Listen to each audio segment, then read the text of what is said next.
tragedy. This tragedy has just rocked our small community here. And tonight we are following a developing story in Northern California. A small community gripped by tragedy as a police officer is shot and killed in the line of duty today. Authorities say the suspect in this case was also killed during an exchange of gunfire. Good evening, everyone. Welcome to West Coast Wrap. I'm Alex Savage. The officer who died today was with the Marysville Police Department north of Sacramento. Authorities say he was part of a years-long drug trafficking investigation. That operation led police to a home in the town of Olivehurst today.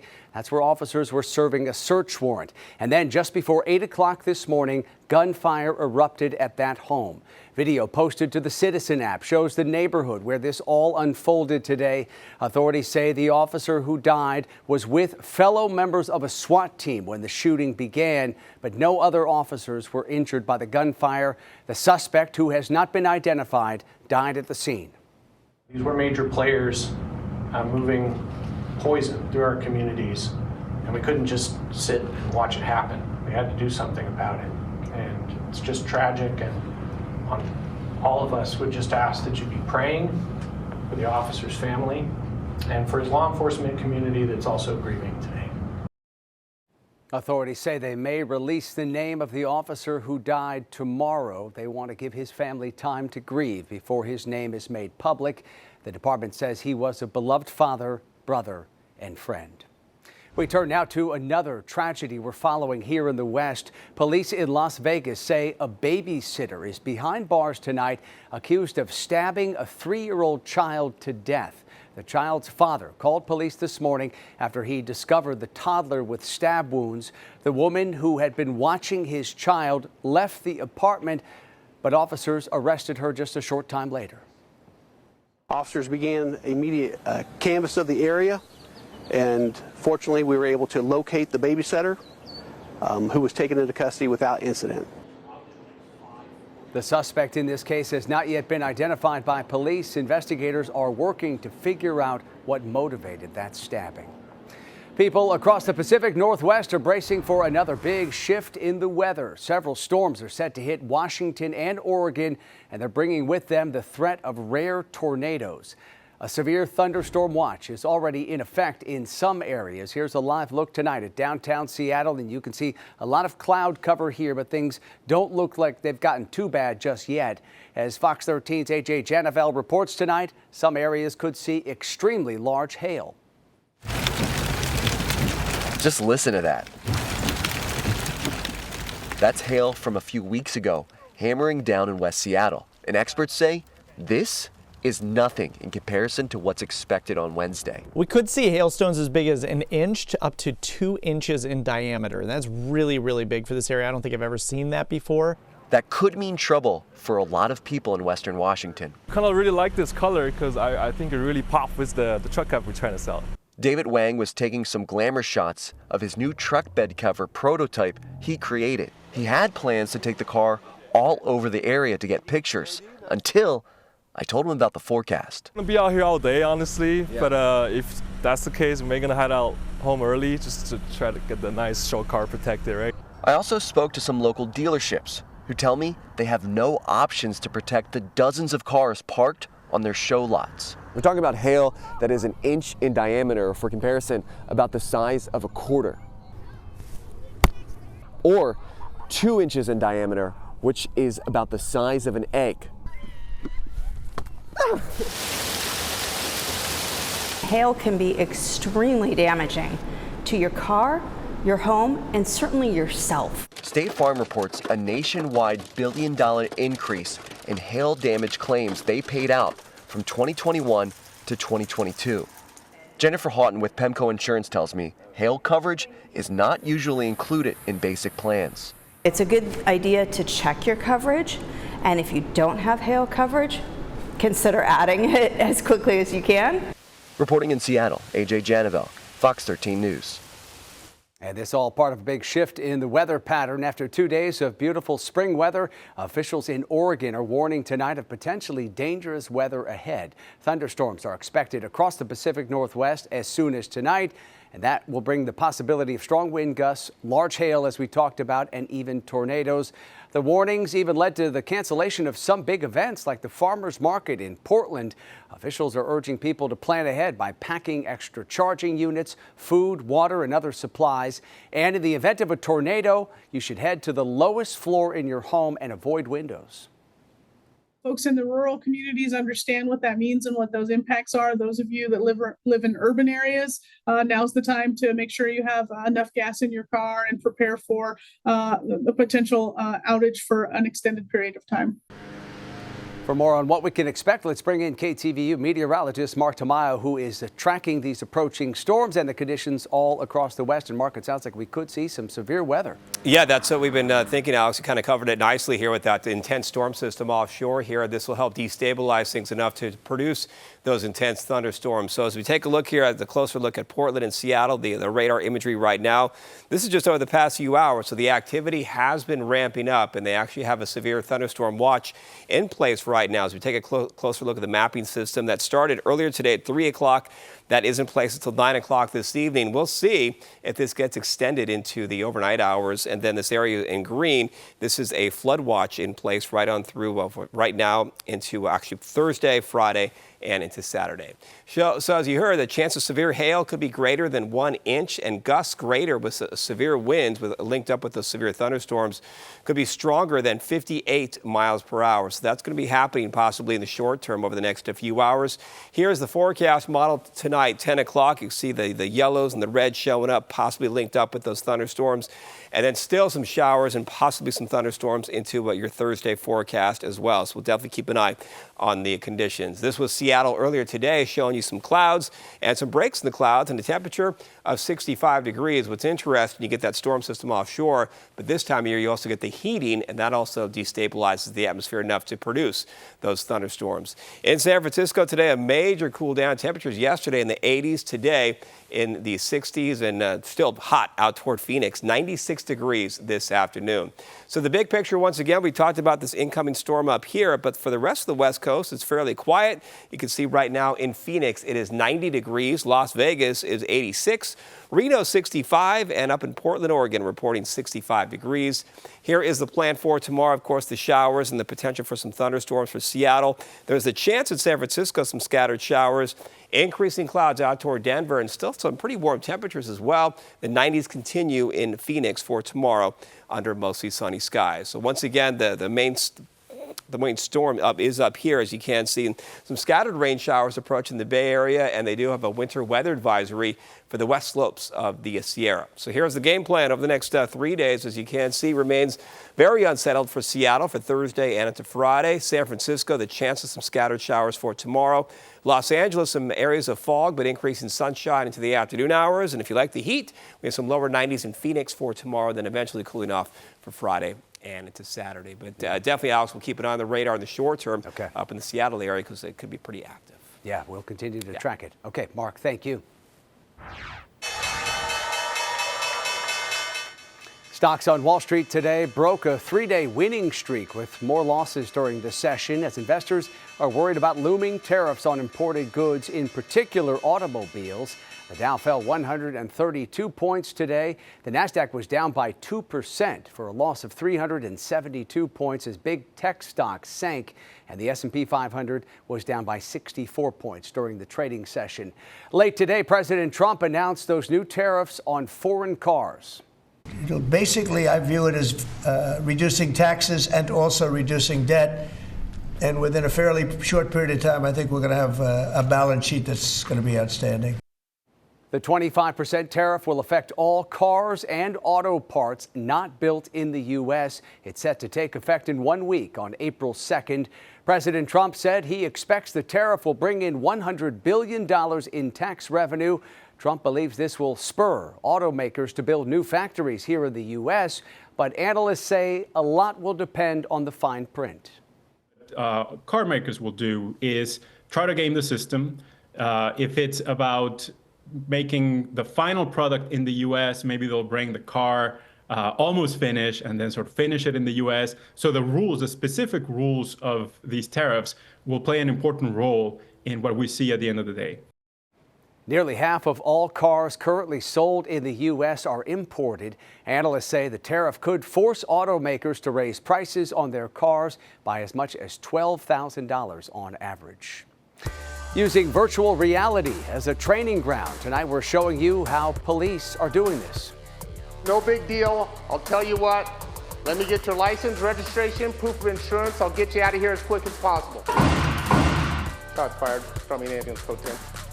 Coming up tonight, why law enforcement believes this high-tech tool is so valuable.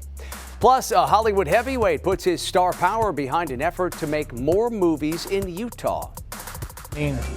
As exciting as it is to make little commercials about supplements, I'd way rather be making awesome movies.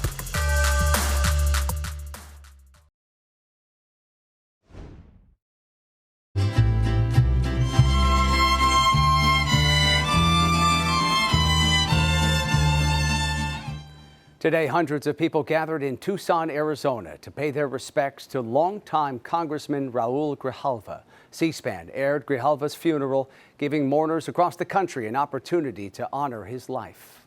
Grijalva died 2 weeks ago after a battle with brain cancer. He served 12 terms as a congressman, first elected to the House back in 2002. Colleagues spoke at today's funeral, calling attention to some of the issues he championed. Raul constantly championed the unseen and overlooked. And in addition to the people of his district, he was beloved from tribal communities in Alaska to rural campos in Puerto Rico. His family was the light of his life. They were his pride and joy. Thank you, Ramona and daughters Adelita, Raquel, and Marissa, for sharing this beautiful soul with us. Congressman Grijalva was 77 years old. Arizona Governor Katie Hobbs has called a special primary election on July 15th to fill Grijalva's congressional seat. The general election will be held on September 23rd. An anesthesiologist from Maui remains in custody tonight for allegedly trying to kill his wife along a hiking trail. 46-year-old Gerhard Koenig is accused of trying to push his wife off of a trail in Oahu on Tuesday, as well as trying to bash her head with a rock, according to authorities. Police also say Koenig tried to inject her with syringes, and it remains unclear what was in those syringes. Advocates against domestic violence say this arrest raises lots of questions. What's happening in that relationship? Why is she still with him? Has this happened before? Is this the first time? Is it just an accident? Those are the questions I believe the public might ask, but it's not something normal. To be pushed off of a trail, to be hit with a rock, those are definitely indicators of a very lethal relationship and attempted murder. It's very, very dangerous, very alarming. The wife, whose name has not been released publicly, remains hospitalized tonight in critical condition. We have an update tonight on the stabbing death of a fire captain near San Diego. Today, the suspect, Yolanda Olejniczuk Marody, pleaded not guilty to murder charges. She's accused of killing her wife, Cal Fire Captain Rebecca Marody, back in February. Olejniczuk Marody was arrested over the weekend in Mexico. Today, a judge denied her conditional bail request due to what the judge called the extreme violence of Marody's death. Her body was found inside her home in Ramona with over 30 stab wounds. More police departments are using virtual reality to train officers for high-stress situations in a controlled environment. Fox 31's Ashley Michaels shows us how the high-tech tool is being put to work in Denver. I pulled you over because you're speeding. This kind of scenario is common, but a traffic stop can go 1,000 different ways. I don't want you to get back in your car. And that's exactly the point of this exercise. It's really a decision-making tool that we use. The virtual training happens inside this tent in the Denver Police Academy Training Center. But once you're in here, it puts officers right back in the real world. The Denver Police Department has been using virtual reality for years. This is the place to fail. It's the place where you can try those skills and see what works and what does not work. But she says the system they've had since 2016 is now behind the times. Law enforcement has evolved and it has changed. So the expectations from an officer 10 years ago are very different from the expectation that community as well as our agency has of officers now. Hey, Earlier this year, the Denver Police Foundation bought the department a new one. This particular simulator, the TI simulator, was $110,000. And she says the biggest upgrade is being able to put an officer in an almost 360-degree environment. This is no big deal. I'll tell you what. Let me get your license, registration, proof of insurance. I'll get you out of here as quick as possible. What happens next is up to the trainer, who can pick and choose from a long list loaded into the software. He controls distractions, reactions, drop it, and sometimes forces the toughest decision an officer can make. Shots fired. Start me an ambulance, code 10. At the end, they can play back what went right and what went wrong. It's a lesson DPD says is invaluable. You can only learn so much in a classroom, and so something like this allows them to take that classroom work and do scenario training in a very safe environment where there's no danger to the community, there's no danger to the officer. Ashley Michaels, Fox 31. A days-long retail theft crackdown ended with 80 people being arrested along California's southern border. Investigators say the suspects stole items from the Las Americas premium outlet in San Diego County. 13 of those arrested are expected to face felony charges. This crackdown started on March 17th and ended on the 21st. Investigators say nearly $37,000 worth of stolen merchandise was recovered here. California Governor Gavin Newsom was in Hollywood earlier today alongside actors and fashion icons as part of an effort to promote the revitalization of the arts and entertainment industry in the state. This comes as the industry has been hit with COVID, strikes, and wildfires.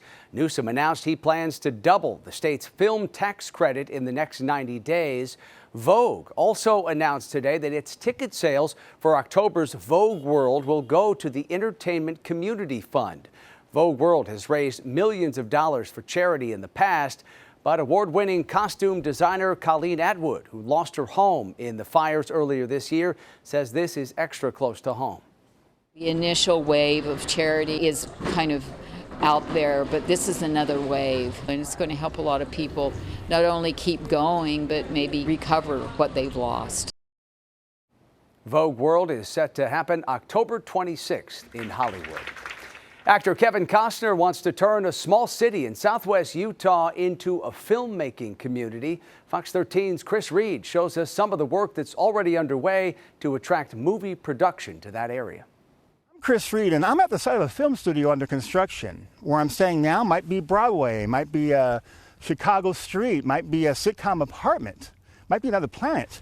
But I'll tell you where I'm not. I'm not in Hollywood. It was like a dream. Brett Burgess is a land developer by trade and a second-generation Southern Utahn. His son Carson went to school at the University of Utah, but isn't going into the family business. He wants to be a filmmaker. So how's Brett get his son to be an eighth generation to stay in St. George? He decides to build a film studio, of course. It was kind of a wild idea, but I was like, you know, my son's here, we're here, I want to try to keep him here. Turns out, someone else known for building dreams and making them come also had an eye on the idea of a film studio in St. George. Kevin Costner of Field of Dreams and Yellowstone fame was filming chapters 1 and 2 of Horizon, the American saga in the St. George area. Costner also wanted to build a studio in St. George. We have the ground, we have the means to pull it off. Despite Costner putting most of his own money into Horizon Chapter 1, which flopped at the box office, the studio being built near St. George Regional Airport is not only still on, its first phase is nearly complete. How many square feet are we looking at here? This is 37,500. So it's approximately 150 feet wide by 250 feet deep. A warehouse to store sets, nicknamed The Barn, is nearly finished, save floor work and power. Ultimately, Territory Film Studios will be 70,000 square feet of sound stages in the back lot on 3,000 acres. Film fans of the recent monthly film revival screening at St. George's Historic Electric Theater had something to say. I am personally very, very excited for this studio because I think it's going to open doors for everybody. I think there's the trickle effect. Like Torsten Bangerter, who right now makes commercials. I mean, as exciting as it is to make little commercials about supplements, I'd way rather be making awesome movies. And Burgess said ultimately, it's not just about keeping his son in town. You know, I wanted to keep so many kids here that end up leaving the state. You know, I wanted to try to build an industry. From Territory Studios in St. George, Chris Reed, Fox 13 News, Utah. Coming up tonight here on West Coast Wrap, a pond taken over by goldfish that were illegally dumped there. Tonight, how the growing goldfish population is creating some rare sights in the Las Vegas Valley. I didn't expect any action, but as I got the car and walked down, then I started seeing them swoop down and attempting to get the goldfish.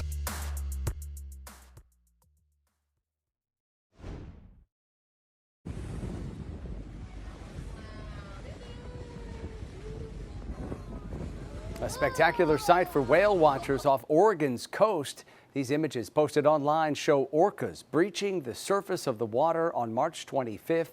The orcas appeared to track a whale watching boat for a short time near Depot Bay. Even the boat's captain said he was impressed by that trip out on the water. Certainly a sight to see there. The illegal dumping of goldfish has wildlife enthusiasts showing up in big numbers to a Las Vegas Valley pond.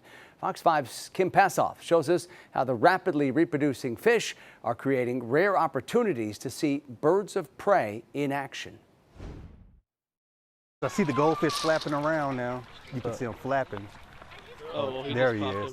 Popped up over there. Yeah, that's the guy. Michael Anderson lives near the Central Park Pond in the Cadence community. I'm not a big bird watcher, but when I see animals in action, I do like to check it out. He saw neighbors posting incredible pictures of the newest park residents on Facebook and went to see if he could spot this osprey feeding on goldfish.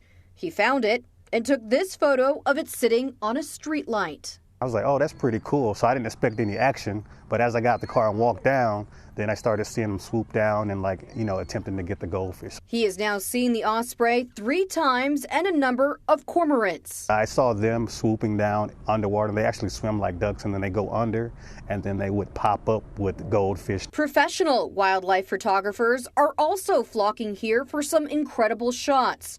Anderson has spoken to several who freely share their knowledge. I met a lot of friends out here and, learned a lot about birds.